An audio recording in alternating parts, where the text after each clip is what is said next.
పూర్తి స్థాయిలో ఎవరి వైపు మొగ్గు చూపించిన పరిస్థితి మనం చూస్తున్నాం.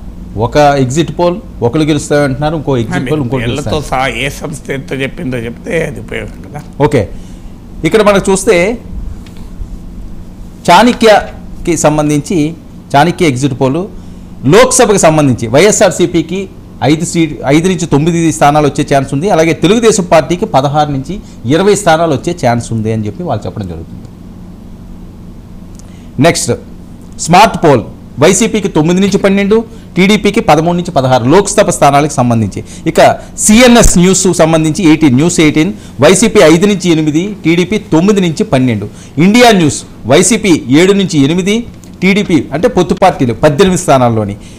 ఏబీపీ సి వాటర్స్ వైసీపీ 0 నుంచి 4, టీడీపీ 21 నుంచి 25. ఇక పీపుల్స్ పల్స్ వైసీపీ 3 నుంచి 5, టీడీపీ 18 నుంచి 21 స్థానాలు.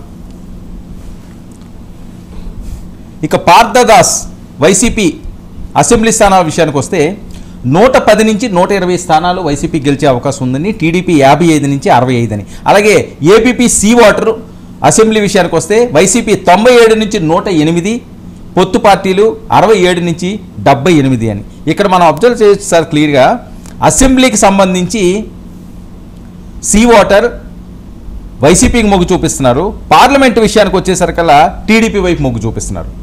ఇక రేస్ సంబంధించి వైసీపీ 117 నుంచి 127 స్థానాలు వైసీపీకి చెప్తుంటే, పొత్తు పార్టీలకి 48 నుంచి 58 స్థానాలు చెప్తున్నారు. ఇక పైనీర్ వైసీపీకి 31 అంటే టీడీపీ పొత్తు పార్టీలకి 144 అని చెప్పేది. ఇలా చాలా సర్వేలు ఒక్కొక్కటిగా ఎగ్జిట్ పోల్స్ని రిలీజ్ చేయడం జరుగుతుంది. అనుకున్న విధంగానే ఎగ్జిట్ పోల్స్ వచ్చినాయి అనుకోవచ్చా సార్? అంటే ఏమనుకున్నారన్న దానిపై ఆధారపడతాయి కదా. డెఫినెట్గా ఎన్నిక నువ్వానైనా అనే రీతిలో జరిగింది. సో రెండు వైపులా కూడా బలమైన కారణాలు ఉన్నాయి గెలవటానికి, ఓడటానికి. అందువల్ల కనీ విని ఎరగని ఫైట్ లాగా జరిగిన మాట నిజం. అందుకే మీకు ఎగ్జిట్ పోల్స్లో కూడా అయితే ఎగ్జిట్ పోల్స్ వాస్తవంగా అంత స్థాయిలో సస్పెన్స్ చూపడలేదు. ఇప్పుడు ఎగ్జిట్ పోల్స్లో మీరు చదివిన దాన్ని బట్టి ఎక్కువ ఎగ్జిట్ పోల్స్ వైసీపీ వైపే మొగ్గు చూపుతున్నాయి. వైసీపీ గెలుస్తుందనే ఎక్కువ ఎగ్జిట్ పోల్స్ చెప్తున్నాయి. ఒక పైనీర్ ఏదో చెప్పినట్టున్నారు. సో కూటమికి ఎక్కువ సీట్లు. అయితే పార్లమెంట్ ఎన్నికలకు వచ్చే వరకు కొద్దిగా అటు ఇటు ఉన్నాయి. సో అసెంబ్లీ ఎన్నికలకు వచ్చే వరకు మాత్రం వైసీపీకి చూపుతున్నాయి. పార్లమెంట్ ఎన్నికలకు వచ్చే వరకు కొంత కూటమి వైపుగా ఎక్కువ ఎగ్జిట్ పోల్ చూపుతున్నాయి.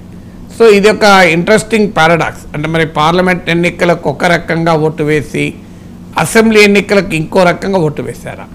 ఎందుకంటే 2 అసెంబ్లీ ఎన్నికలు, పార్లమెంట్ ఎన్నికలు ఒకేసారి జరిగిన పరిస్థితి.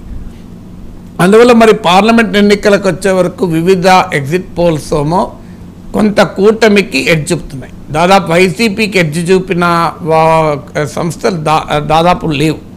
కానీ అసెంబ్లీ ఎన్నికలకు వచ్చే వరకు మెజారిటీ వైసీపీ చెబుతున్నాయి. ఇది ఈ డైకాటమీ, ఈ భిన్నత్వాన్ని ఎలా అర్థం చేసుకోవాలన్నది ఒక ముఖ్యమైన క్వశ్చన్.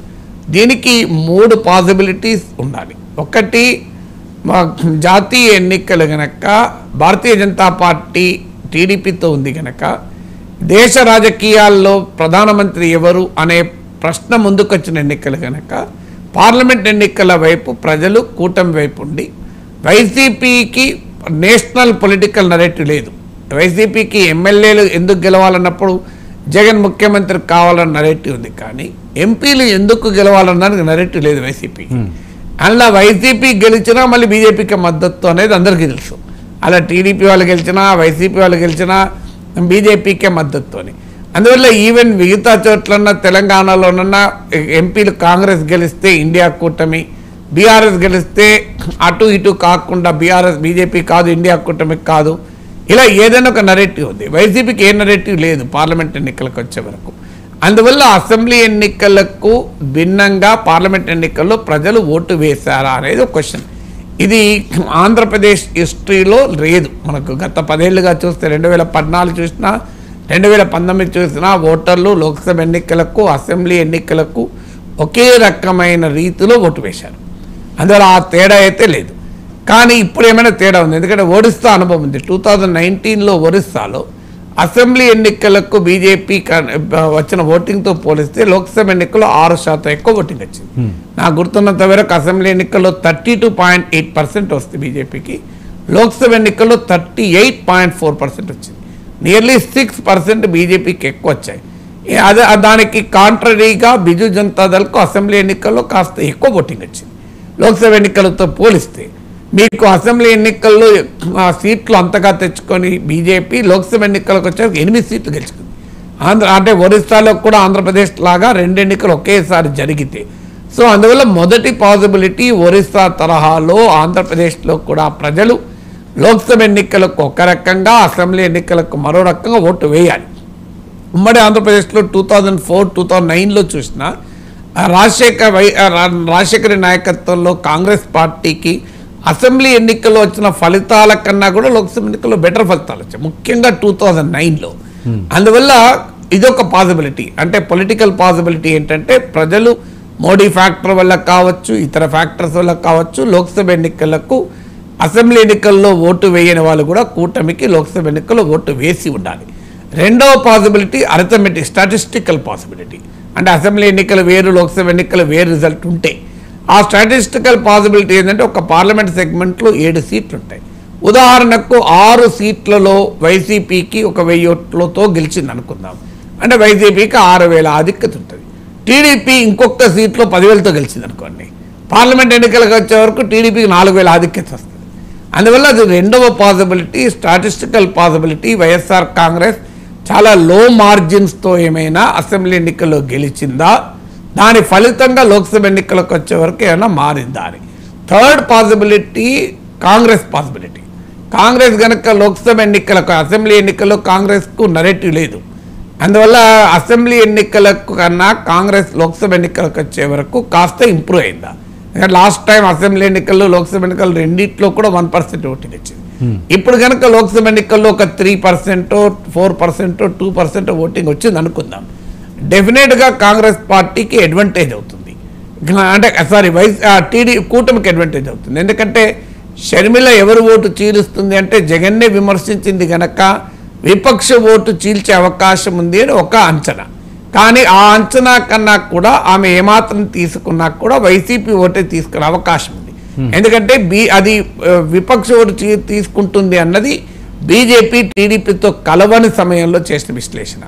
బీజేపీ టీడీపీతో కలిసిన తర్వాత మీ కాంగ్రెస్ ఓటింగు కూటమి ఓటింగ్ ఉండే అవకాశమే లేదు, ఖచ్చితంగా జగన్ ఓటింగే తెచ్చుకోవాలి.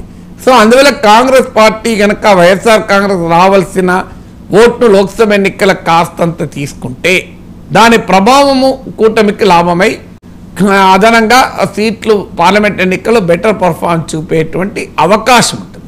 అయితే 1-2 సర్వే సంస్థలు అసెంబ్లీ ఎన్నికల తరహాలోనే లోక్సభ ఎన్నికలకు కూడా ఇచ్చాయి కూటమికి, వైసీపీకి. అందువల్ల చూడాలి ఏ రకంగా డిఫరెంట్ ఓటింగ్ ఉంటుందా, సేమ్ ఓటింగ్ ఉంటుందా అనేది మనం చూడాల్సిన అంశం. కానీ యాజ్ ఆఫ్ టుడే ఎగ్జిట్ పోల్స్ను పరిశీలిస్తే మెజారిటీ ఎగ్జిట్ పోల్స్ వైసీపీ అధికారంలోకి వస్తుందని చెప్తున్నారు. అదే మెజారిటీ ఎగ్జిట్ పోల్స్ పార్లమెంట్ ఎన్నికల్లో కూటమిది పైచేయి ఉంటుందని చెప్తున్నారు. ఈ డైకాటమీ రేపు రిజల్ట్స్లో ఉంటుందా లేదో చూడాలి. అంటే దీనికి సంబంధించి ఇప్పుడు వచ్చిన ఏవైతే ఎగ్జిట్ పోల్స్ ఉన్నాయో బెట్టింగ్లకి చాలా అనుకూలంగా ఉండే విధంగా, ఒక కన్ఫ్యూజన్ క్రియేట్ చేసే విధంగా ఉన్నది అని చెప్పి మాట్లాడే పరిస్థితి ఏది కూడా ఎగ్జాక్ట్గా ఇక్కడ కనిపించట్లేదు. గతంలో 2014, 2019 చూస్తే అప్పుడు ఉన్న ఎగ్జిట్ పోల్స్కి ఇప్పుడు ఉన్నదానికి ఏమైనా డిఫరెన్స్